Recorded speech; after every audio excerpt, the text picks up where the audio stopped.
Babe, I just found your ex-boyfriend on Grindr.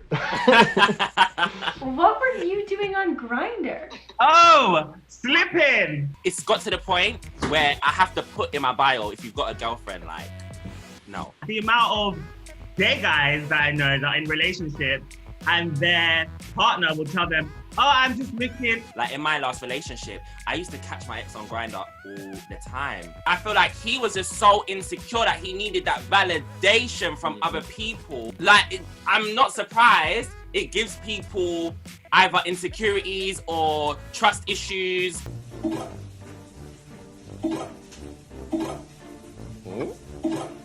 Someone's popular. What is that sound? I guess I should probably silence my phone, sorry. No, it's just some messages.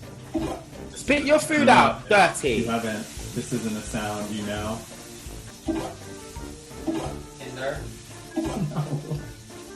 Oh, the gay one. Is that Tinder? Oh no, is that the gay one? I don't know what that possibly could be. I'm choosing to believe that there are actually some people in this world that don't know what Grindr is, because then there's some hope. Do you get what I mean? There's some hope that our lives are just not about Grindr. My first job, I was 20. I was on Grindr and I didn't take the sound off because I assumed that everybody in the office was straight. So like I would sit there and it would go "Duh-duh, duh-duh," and I was like, nobody knows what this sound is. Tutus, I found out that the head of PR was gay. So where are you nipping out on lunch? Because all I'm hearing is "Duh-duh, duh-duh." He's like, I use Grindr too, but I have mine on silent at work. And I was like, oh, okay. I think every sound is the Grindr sound. Somebody's WhatsApp goes off, somebody's anything goes off. I'm like, oh, are you on Grindr? It's this validation. That's why all this toxic stuff happens, because you're scrolling through all these people, and every time you get a match, it's like, oh, I'm cute. Oh, I'm cute. And that's why people go on it all the time. That's why you're you're at work scrolling through your Grindr. You can't go nowhere. I will be on Grindr talking to people, knowing that I had a full Chinese and I ain't going nowhere. But I just No, this is the thing.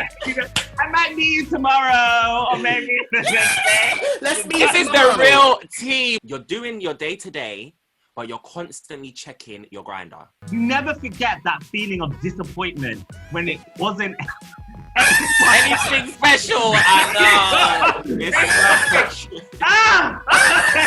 It's the realness. Things that annoy me, gay edition.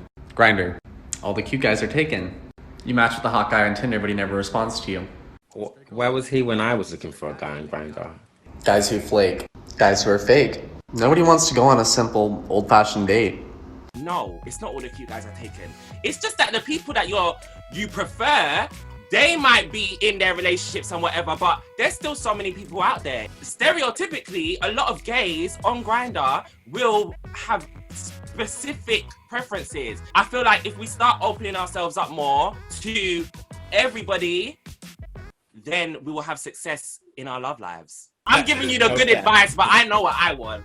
And if you don't meet that, don't message me. Well, listen, Grindr's not for everyone. It's a really superficial place. You know what I mean? Like, people are normally there just looking for sex. So if you're somebody who's young and trying to find a relationship, like, I'm not saying that it doesn't happen.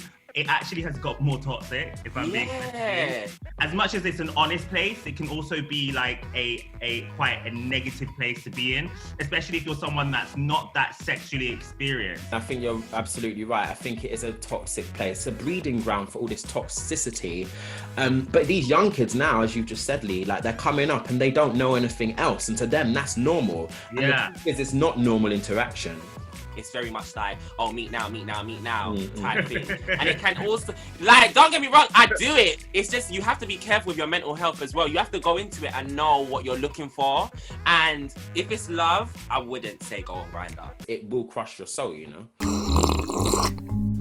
I met this guy on Grindr. When I got there, he introduced me to his mom, his grandma, and his auntie who were all there. But then he wanted to go and have sex in the other room, which was next to the living room, on a mattress that was on the floor. And I was like, no. I don't know whether they were gonna come and join halfway through, and maybe I was gonna have a foursome with grandma's coochie. I don't know. When I bring anybody round, yeah. You're in the car, shut up. No, listen. It's shut the up. It's at a specific time when I can quickly maneuver them in, no one don't see. Maneuver them out, no one don't see. There ain't no high and by. I remember one time it was cold and I was like, I got in an Uber. I got to his door. My guy goes offline. I had to get back in the Uber and go back home. So nothing happened. Nothing happened. He just went. See?